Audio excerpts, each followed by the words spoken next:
Buen día para todos. Seguimos en la Parashat Shelach, versículo 13, capítulo 13, versículo 25. Volvieron de explorar la tierra al final de 40 días. Dice Rashi, ¿pero acaso la tierra de Israel no tiene un área de 400 parsador por 400 parsador? Una parsada es más o menos como 4 kilómetros, 4 kilómetros punto 3, más o menos, dependiendo. Ahora bien, el recorrido promedio de una persona normal es de 10 parsador por día. Por lo tanto, el recorrido de la tierra de Israel, del este al oeste, en condiciones normales, toma por sí solo 40 días. Además, ellos no solamente fueron de este a oeste, sino que marcharon a lo largo y lo ancho. En realidad, revelado era ante el Santo bendito es que él habría de decretarles que permanecerían en el desierto durante 40 años, un año por cada día de su recorrido, por lo que les acortó el camino.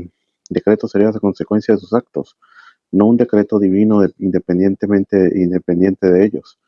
Rashi quiere decir que Dios sabía que como consecuencia de las calumnias que los exploradores expresarían sobre la tierra de Israel y la resultante rebelión del pueblo de Israel, él finalmente decretaría permanecer 40 años en el desierto. Rashi aquí quiere decir de que Dios hizo que recorriera una distancia larga rápidamente en poco tiempo.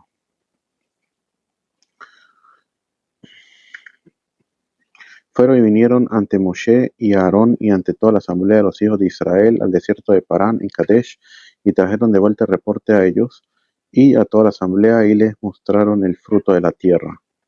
Fueron y vinieron, dice Rashi. ¿Qué significa fueron? Su propósito es comparar su partida a su llegada. Así como su llegada al campamento de Israel fue con mala intención, así también su partida fue con mala intención. Por eso está escrito fueron y vinieron. Como que el fueron está de más. Fueron, ya se sabe, ya fueron.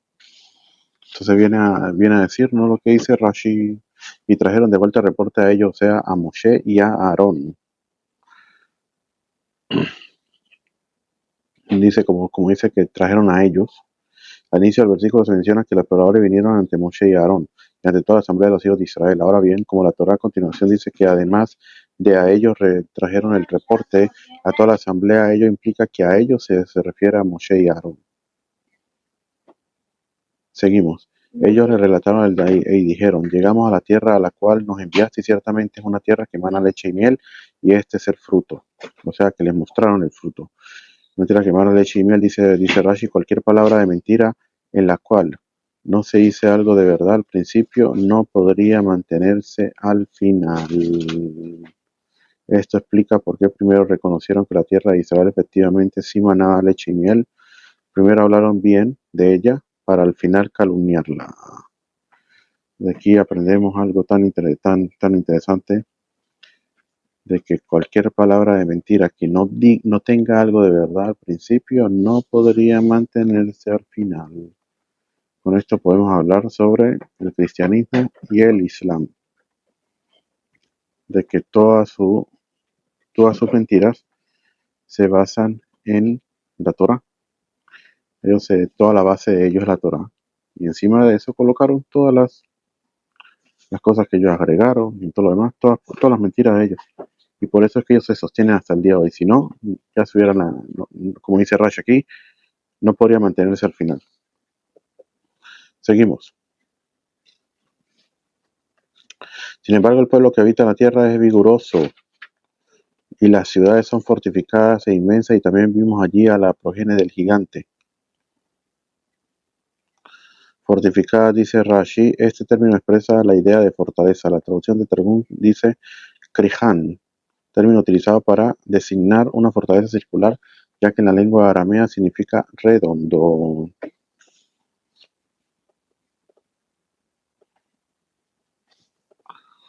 Seguimos. Amalek habita en la región del sur, y el Hití, el Yebusí y el Emorí habitan en la montaña, y el Kenaní habita cerca del mar y junto al Jardín.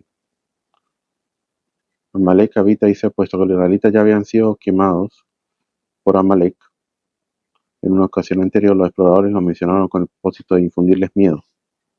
Amalek no formaba parte de los 7 pueblos de Canaán cuyo territorio Dios había prometido a Israel, por lo tanto no había razón alguna para que lo mencionasen, y mucho menos que lo nombrara en primer lugar. todo lo hicieron simplemente ¿para qué? Para llenarlo de miedo, como dice Rashi. Y junto al Yardén, el vocablo Yad debe ser entendido en según junto al Yardén. Ajá. Bueno, quería implicar, no podrán cruzarlo para entrar a la tierra de Israel. Seguimos, Caleb hizo callar al pueblo para Moshe y dijo, ciertamente hemos de subir y tomarla en posesión, pues sin duda podemos hacerlo. Dice aquí, Caleb hizo callar, esto quiere decir, hizo callar a todos, de las calumnias que estaban hablando. ¿Sí? ¿Y cómo lo hizo? Vamos a ver, Rashi lo va a traer aquí para Moshe y se los hizo callar para que escuchen lo que hablaría de Moshe. Los hizo callar para que escuchasen lo que hablaría de Moshe. Ellos pensaron que supuestamente venía Caleb a hablar de Moshe, no que iba a venir a defenderlo, iba a decir algo, por eso ellos se callaron. A fin de imponer el silencio, utilizó estratagema siguiente, gritó y dijo, ¿y qué? ¿Acaso solo esto nos ha hecho el hijo de Amram, de Moshe? O sea, por eso le dijo el hijo de Amram. No le dijo Moshe, sino el hijo de Amram, porque cuando una persona habla así de ese tono, y hablando y no querer decir el nombre de él, sino lo dice como el nombre del padre, queriendo decir supuestamente que va a hablar mal de él, y así es como lo cayó. El que escuchaba estas palabras pensaba que Caleb había dicho esto porque quería relatar algo más en oprobio de él, y puesto que en sus corazones albergaban algo en contra de Moshe a causa de las palabras de los exploradores, todos se callaron para escuchar su oprobio. Pero justo entonces dijo, ¿acaso no ha partido el mar de Suf por nosotros? Ha hecho descender el maná para nosotros e hizo volar las codornices para nosotros para procurarnos alimento. Ciertamente hemos de subir, incluso si tuviéramos que subir hasta el cielo, si él nos dijera, o sea, Moshe, fabriquen escaleras y suban allí, tendríamos éxito en el cumplimiento de todas sus palabras. Hasta tanto, lo que se necesita la persona para tener lo que se llama fe en los sabios. Obviamente Caleb no pensaba que la tierra de Israel se hallaba literalmente en el cielo. Lo que quiso decir fue que incluso si los pueblos cananitas poseían una fuerza y un destino muy poderoso basados en el poder natural de los astros y de las constelaciones o de otros factores naturales similares, aún así no debían preocuparse, ya que el pueblo de Israel se halla por encima del conjunto de factores naturales que influyen a los pueblos de la tierra en general, como afirma el Talmud en Shabbat 156 Aleph. Hizo callar. Este verbo implica silencio. ¿Creen? Suelen decir la gente cuando alguien desea hacer que se calle un grupo de personas, les dice shito. Déjame ver, pues dice Rashi. Shit. Es por esta razón que el verbo vayas, utilizado para callar a la gente, termina con la letra samej, que tiene un sonido sibilante. De lo que Rashi dice aquí, que se refiere en este verbo, tiene origen de onomatopéyico, dice aquí, y de ahí viene la sh, tase, yase, manien meot. Entonces dice aquí, pero los hombres que habían subido con él dijeron, no podemos subir a ese pueblo, pues es más numeroso que nosotros. Así ellos prefirieron calumnia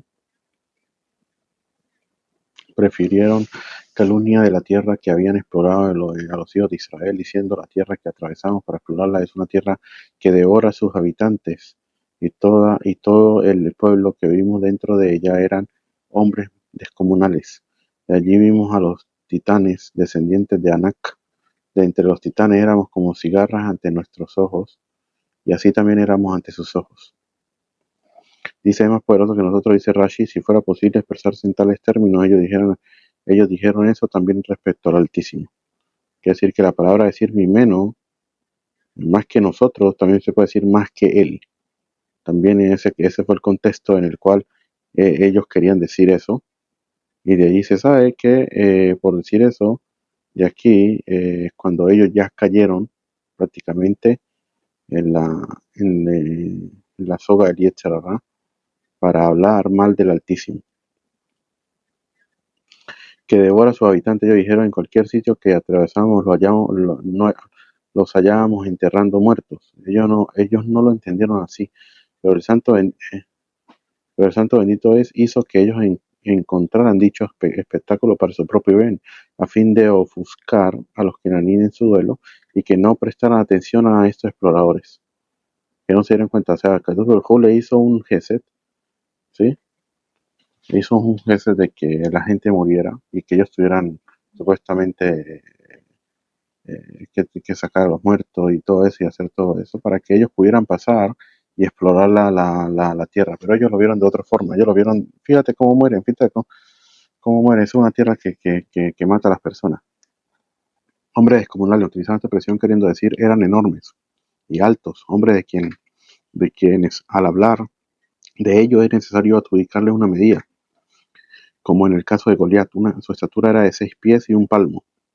Expresiones similares a estas son las siguientes: es un hombre muy alto, un hombre alto, lo que tiene que ver con la palabra midá.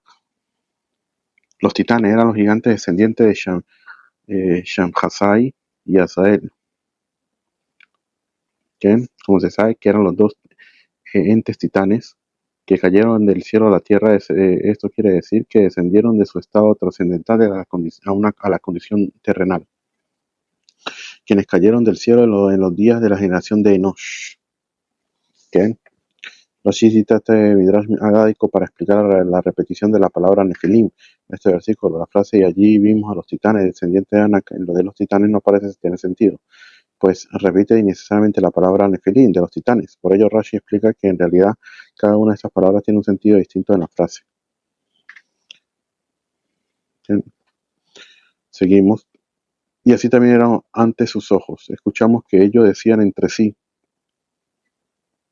hay hormigas en este viñedo, que parecen como seres humanos.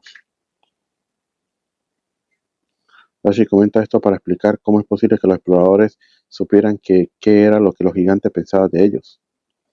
De por sí, la pregunta es, primero que todo, antes de eso, ¿por qué? La pregunta es por qué Yoshua Ben Nun no dijo nada con respecto a lo que está sucediendo ahora. Quien habló fue Caleb. ¿Por qué también no entró Yoshua Ben Nun también a hablar sobre eso, sobre lo que está sucediendo? Era porque Yoshua Ben Nun no podía hablar, porque él tenía interés en lo que estaba sucediendo. Si él abriera la boca, hubiera abierto la boca, hubiera dicho algo, de una vez los exploradores le hubiera dicho: te tienes que callar, tú tienes intereses de lo que estás diciendo, ¿por qué lo estás diciendo? Entonces, por lo tanto, prefirió quedarse callado, y eso fue obviamente también a veces la persona tiene que saber cuándo hablar y cuándo no hablar. Y a veces no hablar incluso lo más sabio que se puede hacer. Seguimos, dice Rashi, Anak eran llamados así porque con su estatura descomunal daban la apariencia de que portaban el sol en el cuello como un collar. ¿Quién? Anak que aparece aquí, dice en hebreo ambos términos designan a los gigantes, solo que Anak aparece aquí como el nombre propio del gigante. Aquí Rashi explica que el nombre Anak se refiere al hecho de que su altura era tan descomunal que daba la apariencia de insertar su cabeza en el cielo, de tal modo que el sol parecía colgar en su cuello. Interesante. Otra cosa que vamos a decir aquí antes de terminar es lo que dice Rashi. Rashi dice: y así éramos ante sus ojos, como que dijeron ellos, éramos como cigarras ante nuestros ojos, así también éramos ante sus ojos, dice Rashi. Y así también eran ante sus ojos, dice Rashi, hormigas. O sea, que ellos eran hormigas. Entonces la pregunta es: ¿cómo puede ser? En la Torah está escrito precisamente que eran como cigarras. Dice Rashi como hormigas. ¿Verdad? De que para poderlo entender, dice así: a ver, la persona tiene que valorarse en sí mismo y tiene que saber cuánto él vale. Si la persona piensa que él no vale mucho, ni como ese lo de quién soy yo, quién soy esto, pues obviamente que no vale nada. O a veces también las aspiraciones de una persona. Cuenta sobre Napoleón, de que Napoleón le preguntaba a sus soldados que ellos qué querían ser. ¿Tú qué quieres ser? Uno le decía: yo quiero ser un mefaquet, un soldado más como un tipo de general. Entonces decía: si tú quieres ser general, por lo menos vas a llegar a ser eh, general de tropa, un poco menos. El otro dice, no, yo quiero ser eh, no, un soldado normal. O sea, este ni siquiera un soldado no va a llegar. Quiere decir de que depende de la aspiración de la persona. Puede ser que no vaya a llegar allí, pero por lo menos cerca de allí sí. Porque por lo menos entre la persona más aspiraciones tiene, más fuerza tiene para poder conseguir lo que quiere obtener. Que no va a ser tan fácil, obviamente. Va a tener que esforzarse bastante. Y la persona por lo menos no quiere esforzarse, por eso quieren ser todos como unos soldados normales, no para tanto. Entonces es lo que dice Rashi. Ellos dijeron que éramos como cigarra, dice Rashi, no, como hormigas, por lo menos como hormigas a llegar, si tú no te valoras a ti mismo como tal, de la persona que eres. Esa es la gran enseñanza que tenemos aquí. Entonces, que tengamos buen día. Con esto terminamos el capítulo 13.